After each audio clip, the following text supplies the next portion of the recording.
नमस्ते।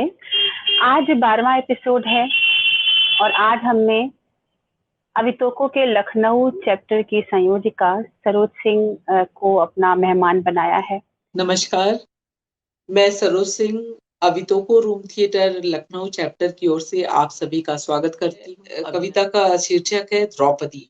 मेरी कविता कुछ उसके पुनर्जन्म को लेके है कि वो हस्तिनापुर की गृहवधू मैं द्रौपदी आज पुनः जन्मी हूँ। भारतवर्ष की वो कन्या जिसका एक प्रश्न समूची नारी जाति के लिए आज भी अनुत्तरित है कि स्त्री को दांव पे लगाने का अधिकार किसने दिया पति को। सहस्र वर्षों से प्रतिवाद करने वाली ऐसी स्त्री क्या देखी है आपने। उस दिन धर्मराज युधिष्ठिर ने भारतवर्ष को टिका देने वाला प्रस्ताव पारित किया। मैं कृष्णवर्णा सुगंधा पद्म पलाश नेत्रों वाली विदुषी पांचाली को दांव पे लगाता हूँ। प्राण दांव पे लगाने वाले अपनी पत्नी को दांव पे लगा बैठे। ये पृथ्वी तब भी ध्वंस नहीं हुई कारण भारतवर्ष के इतिहास में शेष थी इससे भी बड़ी दुर्घटना। सभागार शुद्ध हुआ, वृद्ध गणों ने धिक्कारा, भीष्म हतवाक थे। उस दिन आपको ज्ञात है विदुर और गुरु द्रोण दोनों हाथों से मुख ढांपे मोहग्रस्त बैठे रहे। गुरुदेव आपके बाण क्या पक्षियों के नेत्र भेद न जानते थे। उन नेत्रों को नहीं भेद सकते थे जो स्त्री की मर्यादा भेदते रहे। द्रोण निरुत्तर रहे। अपनी प्रसन्नता उजागर न करते हुए धृतराष्ट्र पूछ बैठे कौन कौन जीता। उस नीरव सभागार में शकुनी का पासा बोल उठा हम जीत गए हम जीत गए। उल्लासित कर्ण का अट्ठास बोल उठा और दुर्योधन बोला प्रतिगामी दासी द्रौपदी को सभागार से ले आओ। मेरे प्रथम स्वामी अधोमुक्ति द्वितीय के अवरुद्ध क्रोध को शांत करा रहे थे मेरे तृतीय स्वामी फाल्गुन। तुम भी इतने क्लीव थे आए। प्रतिगामी से मैंने प्रश्न भेजा पता करके आओ। वह स्वयं को न मुझे कौन सी बाजी पहले हारे किंतु कोई उत्तर नहीं आया। फिर दुशासन मेरे केस को बलात् खींचते हुए ले आया सभागार तक। वही मेघवर्ण केश फाल्गुन जिसमें तुम मुख ढांप कर सोते थे। कंदर्प नींद में इन्हीं केश राशि से भीम खेलते रहते। इन्हीं केस के सुगंध से स्नायु शांत होती थी राजा युधिष्ठिर की। नकुल और सहदेव इन्हीं केश राशि में अपने मातृ शोक भूल जाते। उन्हीं केश को बलात् खींचते हुए दुशासन ले आया सभागार तक और एक वस्त्र रजस्वला स्त्री को खड़ा कर दिया आओ के समक्ष। पुरुष पुरुष के युद्ध में हानि स्त्री साड़ी साड़ी और साड़ी रेशम के 7 रंगों में ढक चुकी थी कुरुसभा। रे दुशासन सुन शत देवता भी तुझे ना बचा पाएंगे। इस युद्ध में पांडव प्रतिशोध लेंगे इस निर्लज्जता का। मैं इस मूक मौन सभा के शमशान में जलते हुए नारी के मान की चिता की अग्नि हूं जो सब कुछ भस्म कर देगी सब कुछ राख कर देगी। धीक कुरु वृद्धगण धीक मेरे स्वामीगण आप सब चुपचाप देखते रहे अधर्म की विजय किंतु मैंने अपनी लज्जा स्वयं रखी गांठ खुली नहीं। किसी ने मेरे मुख को देखकर कहा था थम जाने वाला इतिहास। किसने कहा था जयद्रथ ने वन में मेरे मार्ग को रोककर। हे पुरुष रूप देखते ही क्यों उसे वश में कर लेना चाहते हो और न मिलने पर निर्लज्जता से निर्वस्त्र करते हो भरे बाजार में। विधि का विधान तुम ही बनाते हो और समय आने पर पंगु हो जाते हो। जो महाग्रंथ तुम रचते हो वो ग्रंथ हम पलट भी सकती हैं। सुनो हे कर्ण सुनो सभाजन तुम सबके समक्ष मैं एक बंकिम प्रश्न यदि मैं प्रश्न करती हूँ तुम भय खाते हो। भीष्म पितामह तुम मुख छुपाते हो। धृतराष्ट्र बोलिए क्या मैं कलंक के योग्य हूं आज। कुरु सभा भी चित्कार कर उठी अशुभ सब शब्द महाराज। दुर्योधन ने अपनी जंघा दिखाई निहित था जिसमें नितांत अपमान। मौन युधिष्ठिर बूझ न पाए महाप्राण। इतना सब कुछ होने के पश्चात धृतराष्ट्र सिंहासन से नीचे उतरे, बोले, कृष्णा तुम्हें क्या वर चाहिए, मांगो। मैंने 2 वर मांगे। हे पिताश्री, यदि आप प्रसन्न हो तो ये वर दें कि सर्व धर्मचारी युधिष्ठिर दास मुक्त, द्वितीय वर से दास मुक्त हो वीर श्रेष्ठ भीम अर्जुन नकुल व सहदेव। मैंने ये 2 वर हाथ जोड़कर दांत भींच कर मांगे। विश्व वंदित स्वामियों के प्रति अपना संदेह उजागर भी तो नहीं कर सकती थी, सभासदों के समक्ष हास्यास्पद होते। धृतराष्ट्र ने तृतीय वर लेने का अनुरोध किया। मैंने नहीं लिया, कारण लोभ से धर्म का नाश होता है। वैश्य 1 वर, क्षत्रिय 2 वर, राजा 3 वर व ब्राह्मण शतवर ले सकता है। आप लोग के महाग्रंथ में यही विधान है। मेरे इस आश्चर्य सिद्धांत से सभा हतवाक थी। केवल कर्ण कह उठे, द्रौपदी तुक्के महासागर में डूबे पांडवों को नौका के भांति उबार लाई। मेरे 5 पति चुपचाप सुनते रहे। इसके अतिरिक्त मैं कर भी क्या सकती थी। अनेक वर्षों पश्चात मेरा क्रोध विस्फारित हुआ जब कृष्ण मेरे समक्ष उपस्थित हुए। कृष्ण, तुम आए हो, यदि सुनो मेरी व्यथा कथा। मेरा कोई भीमार्जुन नहीं, कोई पिता पुत्र बंधु बांधव कोई नहीं, मेरा कोई समाज नहीं, यहाँ तक कि मेरे पांव के नीचे की मिट्टी भी मेरी नहीं।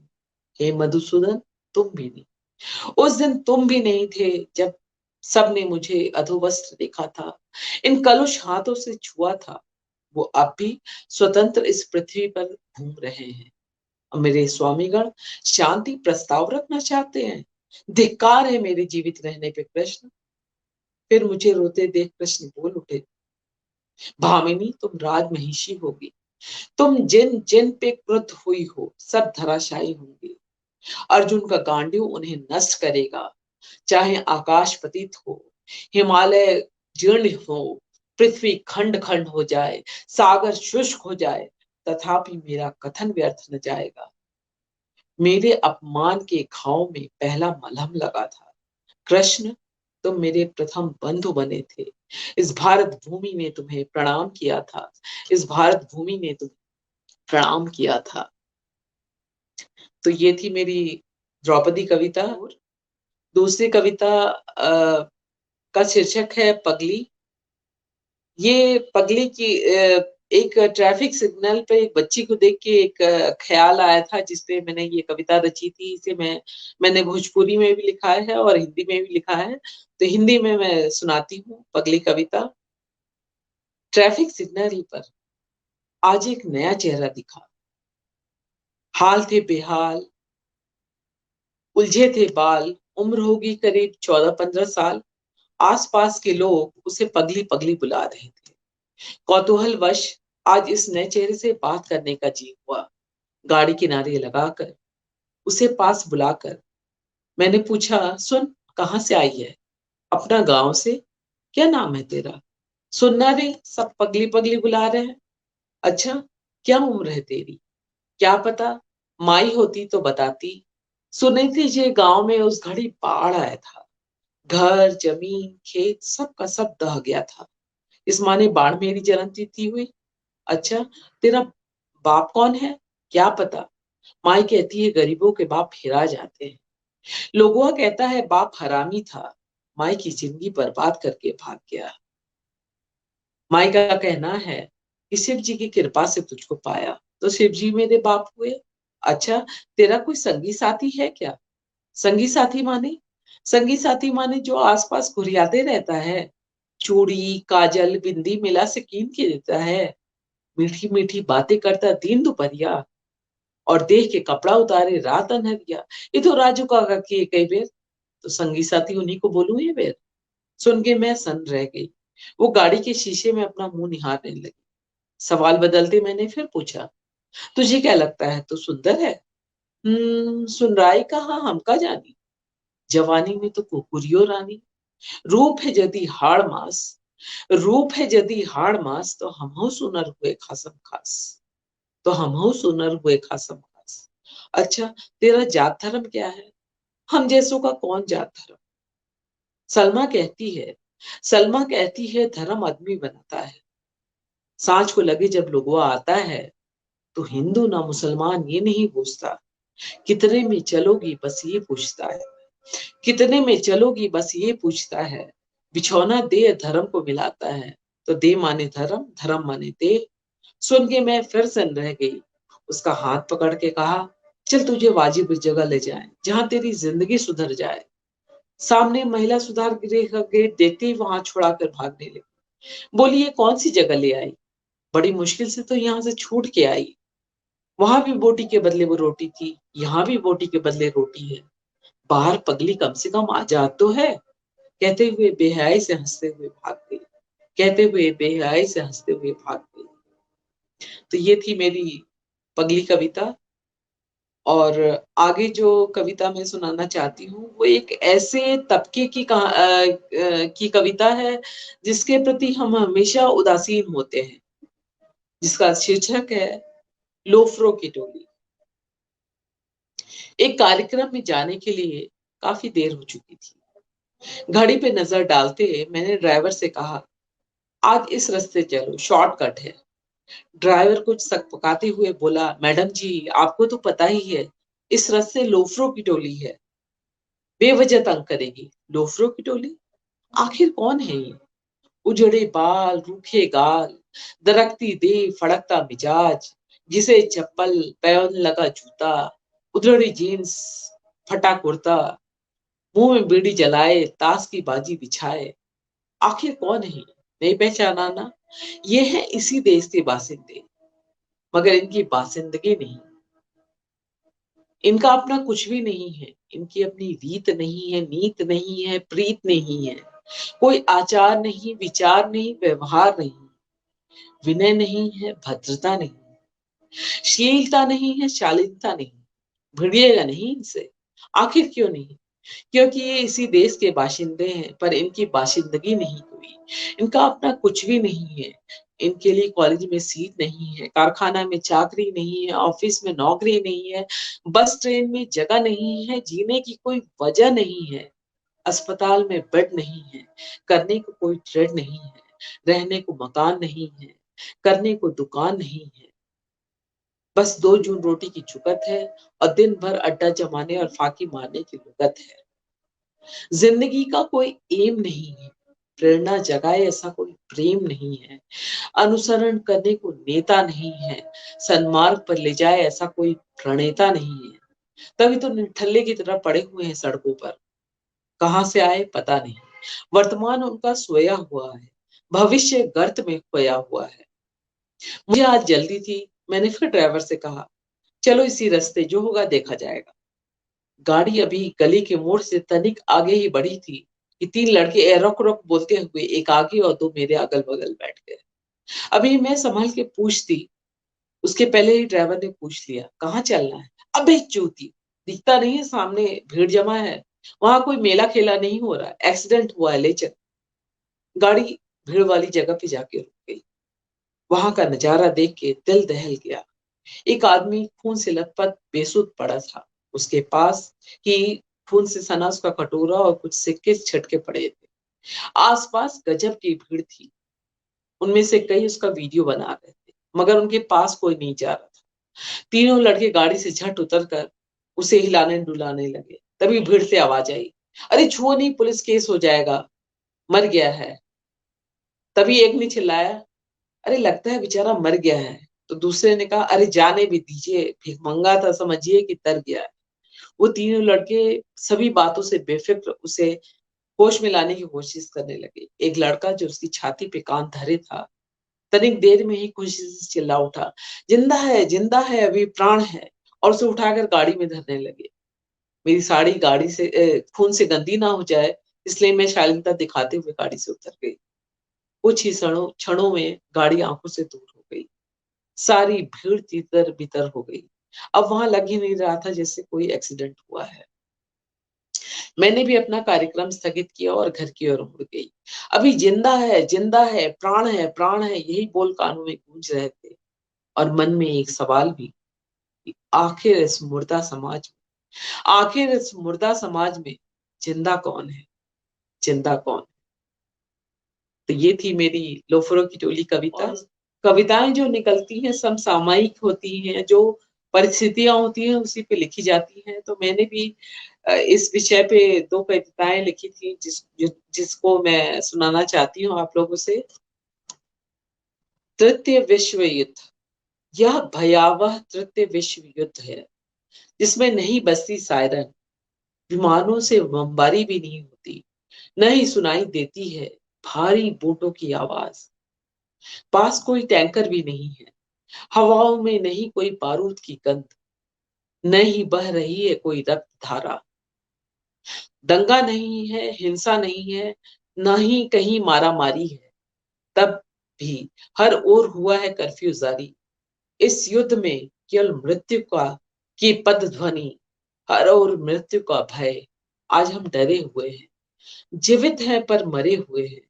समाज जैसे एक अंधा कुआं जिसके गर्भ में हम शनय शनय बढ़ते जा रहे हैं। बचा है तो सिर्फ आर्तनाद और भय। पास में कोई नहीं जो संवेदना दर्शाए, है तो बस आतंक का कराल ग्रास। आज मानव जाति की क्षमता मात्र परिहास। पृथ्वी की श्रेष्ठ कृति आज विवश है। यह युद्ध है मानव जाति के स्वयं के अस्तित्व को अक्षुण्ण रखने की, अपने अस्तित्व को पुनः प्रतिष्ठित करने की। यह युद्ध है एक अणु जीव के विरुद्ध, अजाना एक शत्रु के विरुद्ध। अद्भुत एक निस्तब्धता है इस युद्ध में। हम सभी सैनिक हैं, प्रत्येक सैनिक अपने जीवित रहने की लड़ाई अकेले लड़ रहा है। इस युद्ध में हमारी विजय निश्चित है। आवश्यकता है मात्र उस अमोघ कवच की जिसका प्रति अंश निर्मित होगा हमारी सचेतनता और सावधानी से। तो ये एक कविता थी और एक थोड़ी सकारात्मक पक्ष की ओर कि हमें आशा बनाए रखना है, हम हिम्मत नहीं हारना है, उस पे एक कविता लिखी थी। हम जिएंगे जिंदा दिली से, हम जिएंगे जिंदा दिली से, न हार कर सर झुकाएंगे। दरिया बीच फंसी नाव को हम साहिल तक ले आएंगे। माना माना आज के हालात बेहद सख्त हैं, माना आज के हालात बेहद सख्त हैं, पर हम हैं सुरक्षित और हम सशक्त हैं। अगर लड़ खड़ाए कदम तो खुद को नहीं चाल देंगे। हौसलों की आग फूंक कर हम जीत की मिसाल देंगे। उखड़ सके न कभी, उखड़ सके न कभी हम वो दरख्त हैं। हम हैं सुरक्षित और हम सशक्त हैं। दृढ़ कर संकल्प अपने, दृढ़ कर संकल्प अपने, हमने निकाले विकल्प हैं। राह की बाधाओं पे पहरा हमारा प्रशस्त है। हम हैं सुरक्षित और हम सशक्त हैं। देश के निर्माता है वो, देश के निर्माता है वो, ऐसे कैसे जो भी होगा। खुद को हवा से तेज कर अथक अविचल सतत चलकर, उद्वेलित धमनियों में उबलता उनका रक्त है। हम हैं सुरक्षित और हम सशक्त हैं। उजड़े हुए हर बाग में नए गुल हम खिलाएंगे, उजड़े हुए हर बाग में हम नए गुल हम खिलाएंगे। निर्जन हुए हर भाग को फिर से हम बसाएंगे। भौतिक सुखों की होड़ में, भौतिक सुखों की होड़ में हमने करी जो गलतियां उसे फिर ना हम दोहराएंगे। करना हमें है संरक्षण, करना हमें है संरक्षण जो प्रकृति प्रदत्त है। हम हैं सुरक्षित और हम सशक्त हैं। शत्रु हमें निश्चित ही छोड़ जाएगा, शत्रु हमें निश्चित ही छोड़ जाएगा। संयम रखें, शीघ्र ही इसका तोड़ आएगा। इसे हराकर हम दूर करेंगे भय, इसे हराकर हम दूर करेंगे भय। इस युद्ध में निश्चित है हमारी विजय। हम देशवासी पूर्णतः आश्वस्त हैं। हम हैं सुरक्षित और हम सशक्त हैं। हो चित्त जहां भय शून्य ऊंचा रहे भाल, हो चित्त जहां भय शून्य ऊंचा रहे भाल। हो जहां ज्ञान स्वतंत्र अखंड हो वसुधा विशाल।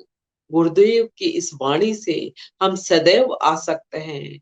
हम हैं सुरक्षित और हम सशक्त हैं।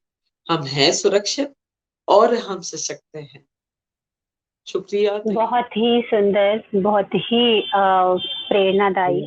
ये जो आखिरी कविता पढ़ी आपने सरोज, वो हम सब उसमें स्वर मिलाएंगे कि हम फिर सशक्त हों, स्वस्थ हों, सकारात्मक हों और एक दूसरे के साथ मिलजुल पाए। हमारे इस कार्यक्रम में और सकारात्मकता के इस प्रवाह को आगे बढ़ाते हुए जो प्रेरणा हमारी है विभा रानी दीदी, वो इस समय हमारे साथ हैं।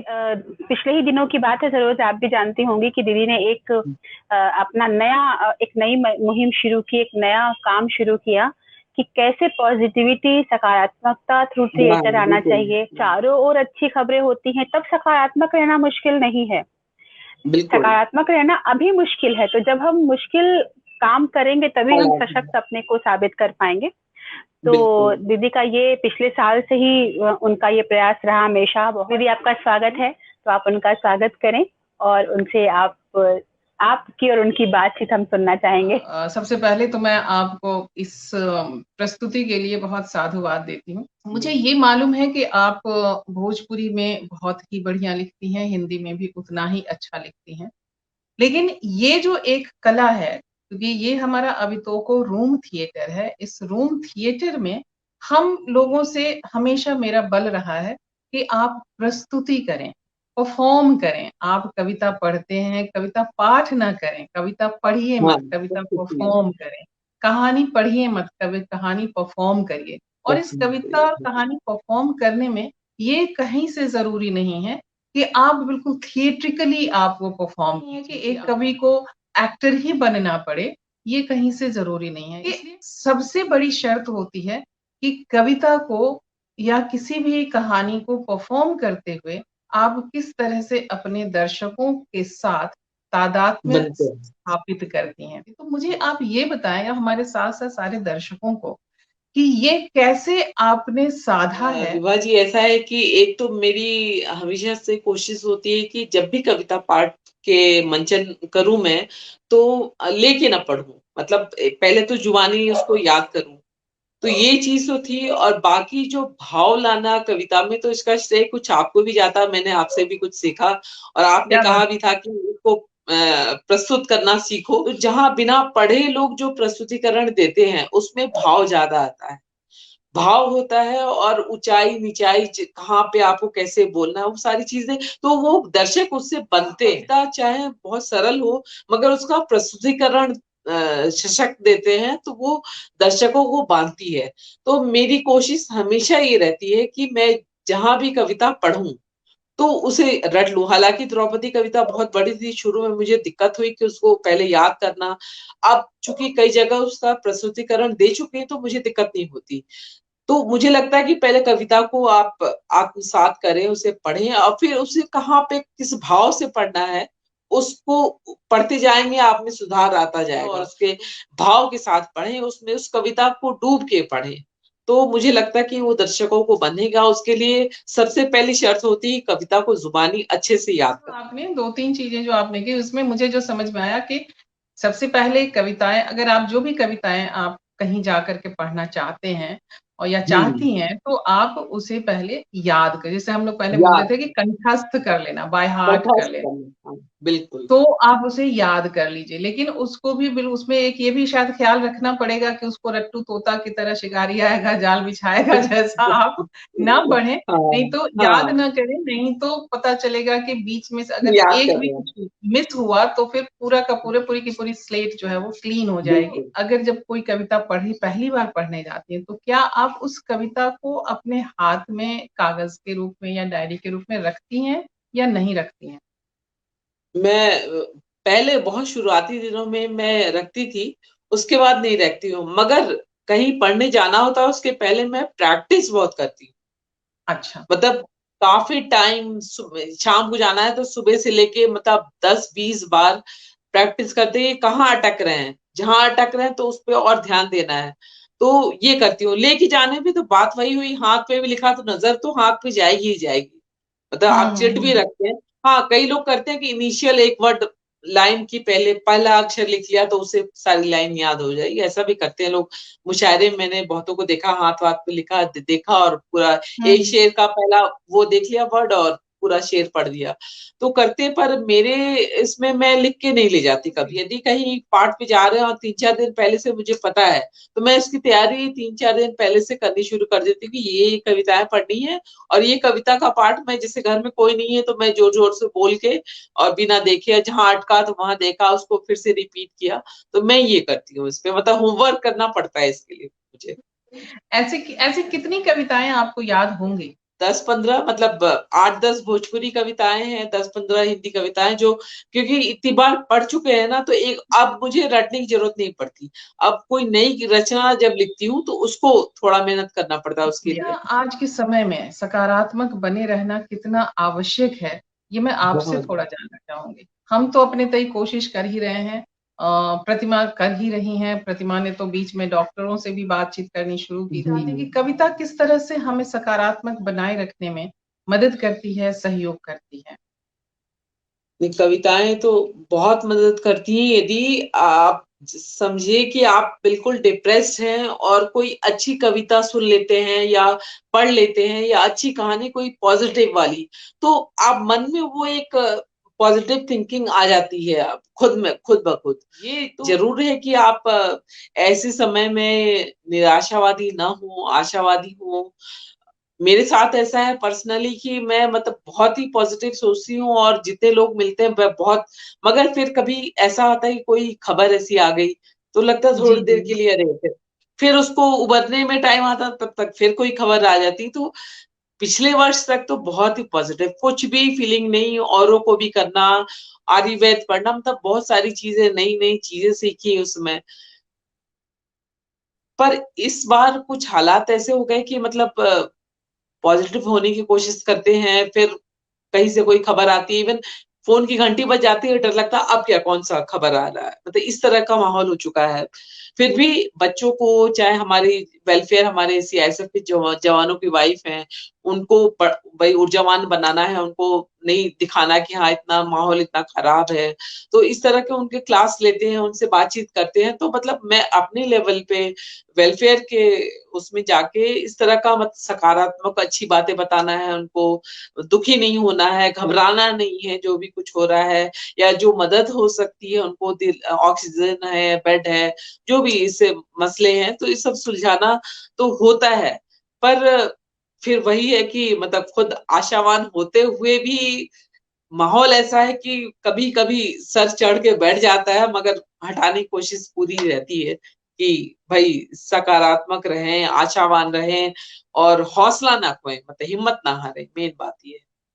सही बात है। जिसे कहते हैं कि जितनी मुकम्मल दुनिया है, उतना ही मुकम्मल होना है। और बिल्कुल। कंधे पे हाथ, नज़र में टेसू, दिल को मासूम होना है। तो दिल की मासूमियत के साथ-साथ मन में ये भरोसा और जिगर में हिम्मत, ये सारी चीज़ें आज के लिए और आज के समय में बेहद ज़रूरी है। क्योंकि देखिए, ये बहुत। तो एक सत्य है कि जो हमसे बिछड़ रहे हैं इस भयावहता के कारण, अ, तमाम दर्द और तमाम सारी चीज़ों के बावजूद, ये उतना ही कड़वा सच है कि हम उन्हें वापस नहीं ला सकते हैं। नहीं लेकिन सकते, एट द हाँ, सही। सेम टाइम मुझे ये भी लगता है कि हमारे सामने जो हैं, जो हमारा आज का वर्तमान और हमारा कल का भविष्य है, हम उनको सहेज लें, उन्हें और बचा उनको लें, हाँ। सहेजने के लिए मुझे अपने में हिम्मत बनाए रखनी होगी, अपने में साहस संचित करके रखना होगा, ताकि हम भी सँभले रहें और हम दूसरों को भी औरों को भी, सँभाल हाँ, सकें। और बिल्कुल। इसी की कोशिश में हम अवितोको रूम थिएटर के ये कार्यक्रम, अवितोको रूम थिएटर के ये कार्यक्रम, चाहे उधर जो दूसरा ग्रुप है हमारा बड़ी बिंदी क्लब, उसके कार्यक्रम हम लगातार कर रहे हैं, ताकि सकारात्मकता की यह डोर बनी रहे। हमेशा बनी रहे। हिम्मत की यह जो एक हम नेटवर्क बनाने की कोशिश कर रहे हैं, वो हमेशा बनी रहे। चूंकि पिछले साल से इस साल स्थितियां वाकई में थोड़ी बहुत विषम हैं। बड़ी। वजह यही है कि डर हमारे बहुत करीब आ गया है, बुरी खबरें केवल खबर नहीं रह गई हैं, हमारे आसपास घटने लगी हैं। तो वो डर, एक इंसान, एक गाने की लाइन है ना, मैं कोई पत्थर नहीं इंसान हूँ, कैसे कह दूं गम से घबराता नहीं। तो घबराता नहीं। आसपास जो चीजें हो रही हैं तो वो घबराहट सारी होती है। तो बहुत से लोग जिनके यहाँ कुछ बिल्कुल। कैजुअलिटी हुई, आसपास कुछ हुई, तो उन लोगों ने माफी मांगी है, कहा कि मानसिक रूप से अभी हम नहीं खड़े हो पा रहे हैं। तो हमने उनकी उनके उस निर्णय का सम्मान किया। लेकिन हमको मालूम था कहाँ कहाँ हमारे पास अपने सारथी हैं जो खड़े हो जाएंगे हमारी रथ को आगे बढ़ाने के लिए, और सरोज उसमें सबसे बड़ा नाम थी। लेकिन मुझे ये भी मालूम था कि वो सिर्फ जैसे हम लोग कहते हैं ना, हम लोग रेडियो वाले हैं तो फिलर, जब प्रोग्राम के बीच में कोई समय बच जाए तो फिलर, लेकिन तो सरोज आएंगी मगर वो फिलर नहीं होंगी, वो पूरी परफॉर्मर हैं, उनके पास अपना कंटेंट है, बोलने के लिए बात है। और अभी जब मैं बात सुन रही थी सरोज आपकी और दीदी की, तो मुझे ये भी एक बहुत गहरे से ये महसूस हुआ कि आपने भले ही रंगमंच अभी सक्रिय रूप से खुद न किया हो एज एन एक्ट्रेस, लेकिन आपके जो सारे प्रोसेस है ना वो वैसे ही हैं। आप इम्प्रोवाइज कर लेती हैं, आप प्रैक्टिस बहुत करती हैं, आप रिहर्सल पे रिहर्सल करती हैं, ये एक रंगकर्मी का गुण है। तो हम उम्मीद कर सकते हैं कि विवादी की जो क्लास होती है उसमें भी आप कभी अपने को एनरोल करेंगी, और आपका वो सक्रिय रंगकर्मी का रूप हम जरूर देखेंगे हमारे किसी, चाहे अगले सीजन में देखें उसके बाद के सीजन में देखें। कि इस वक्त जो दीदी का प्रयास है इस पेज से या और जो भी उनके जो अलग अलग पेजेस हैं, प्रोग्राम करने का नहीं, हम प्रोग्रामों की संख्या नहीं गिन रहे हैं, हम बस कनेक्ट रहना चाहते हैं, किसी को अकेले नहीं छोड़ सकते इस वक्त। पता नहीं जो चुप है, जो बार बार कह रहा है कि हम नहीं आना चाहते, हम नहीं करना चाहते, पता नहीं वो किस मन स्थिति में है, तो हम कोशिश करें उसे लाने की। और जैसा कि अभी बात हुई कि मन हरियर हो गए, तो जाने कितने लोगों का मन हम ऐसा हरियर कर दें, और जो जिंदा रहने की ललक है, बिल्कुल वो जरूरी है करना। प्रतिमा जोड़ना चाहूंगी कि 2 हफ्ते पहले जब काजल सूरी को कितनी विषम परिस्थिति में हम लेकर के आए थे, और मतलब अंतिम एक ये स्थिति हो गई थी कि हमें लगा कि अब शायद हम नहीं उनको लेकर के आ पाएंगे, क्योंकि इतने हालात से इतनी वो डिस्टर्ब थी, लेकिन वो आई और उसी पॉजिटिविटी और उसी सकारात्मकता के साथ आई, उन्होंने परफॉर्म किया, और उसके बाद फिर उन्होंने काफी अच्छे से बातचीत की, और उसके बाद उन्होंने कहा कि अब मुझे, वही जो तुमने कहा कि मन हरिया गई, तो वही उन्होंने भी यही कहा कि अब लग रहा है, अब मुझे लग रहा है कि हाँ मुझे बहुत अच्छा लग रहा है, और मैं 1 घंटा उन्होंने कहा, हाँ 1 घंटे पहले जो मैं थी और अब जो मैं हूँ उसमें फर्क आ गया है। तो और इस वक्त हम लोग एक ऐसी परिस्थिति से गुजर रहे हैं जिसमें मुझे लगता है कि दूसरों की सेवा हम बहुत मन से करते हैं, परोपकार को हमने बहुत बड़ा माना है। पहली बार ये महसूस हो रहा है कि खुद को सुरक्षित रखना भी इस समय समाज पर एक उपकार जैसा है। तो जब भी ऐसा कुछ हुआ है, संकट आया है, तो हमारी अभिव्यक्तियों ने ही हमको बचाया है। तो आज फिर हमने इसी बात को मतलब परखा और 100% सच पाया कि अभिव्यक्तियां ही जिंदा रहने की निशानी है, और हमारे अंदर जीवित रहने की ललक बची रहे, जिजीविषा बची रहे, स्ट्रांग हम रहें इतना कि अगर परिस्थितियां बुरी हो तो भी निकल आए, हमारा ये प्रयास। बहुत बहुत धन्यवाद सरोज जी आपका। तो हम लोग सकारात्मकता को भेजें अंतरिक्ष में कि वो लौट के आए लोगों तक, सब कुछ अच्छा हो, बहुत जल्दी सब कुछ अच्छा हो, आमीन। और हम लोग मिले, तब तक के लिए मैं अपने दोस्तों को धन्यवाद दूंगी। अगले हफ्ते हमारा इस सीजन का लास्ट एपिसोड होगा, और फिर हम लोग उसके बाद हम लोग जैसे ही खत्म होता है हम लोग अगली तैयारियां शुरू कर देते हैं, तो वो हम लोग फिर शुरू कर देंगे। बिल्कुल हर पड़ाव के बाद आगे बढ़ते हैं। आप हमारे साथ रहिए, सकारात्मक रहिए, अपने लिए और अपनों के लिए सुरक्षित रहिए, और निराश बिल्कुल मत होइए, क्योंकि आशा ही जीवन का लक्षण है, उसका एक आभास होता है हम क्यों होकर के हम आगे बढ़ना चाहते हैं। बहुत बहुत धन्यवाद आपका। और दीदी नमस्ते, सरोज जी नमस्ते। हम लोग फिर मिलेंगे बहुत जल्दी, बहुत ही खूबसूरत प्रोग्राम के साथ।